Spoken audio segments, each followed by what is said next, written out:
ஐயா பொட்டியடிய பழக போறீங்களா? அங்க போய் என்ன பழகிக்க போறீங்க?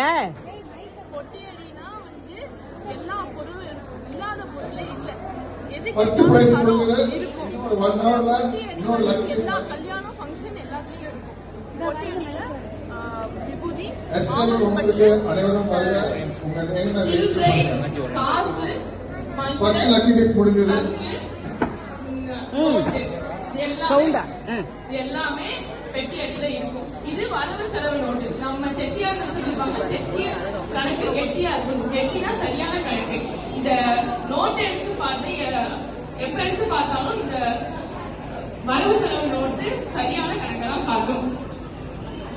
சரி, நீங்க பொட்டியடி பார்க்க போனா ஆட்சிமார்கள் எல்லாம் வீட்டுல இருந்தாங்கல்ல, அவங்க பெருமையை சொல்லுங்க.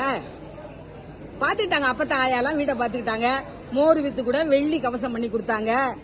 இப்ப அந்த காலத்துல யாரும் கடல் கடந்து போக மாட்டாங்க. இப்ப போறோம் எல்லாரும் கடல் கடந்து. சரி சொல்லுங்க.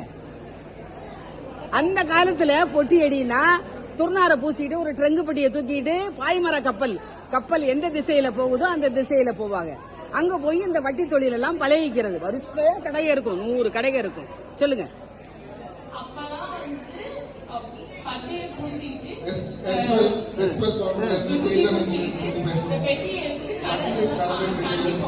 பாய்மர கப்பல்ல போவாங்க. பினாங்கு, மலேசியா, கொழும்பு எல்லா இடத்துக்கும் போவாங்க. அப்படித்தான் வட்டி தொழில் பண்ணி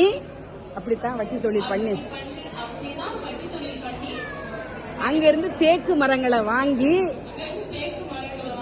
கப்பல்ல கட்டி விட்டுருவாங்க.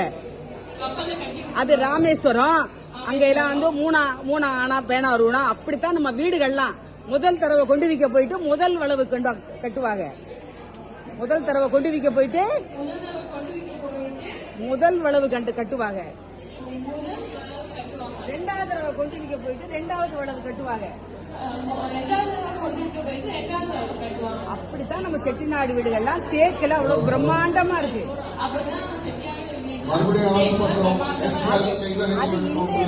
பொட்டி அடி கல்யாணத்துக்கு மாப்பிள்ளை அடிக்க கொண்டு போறோம்.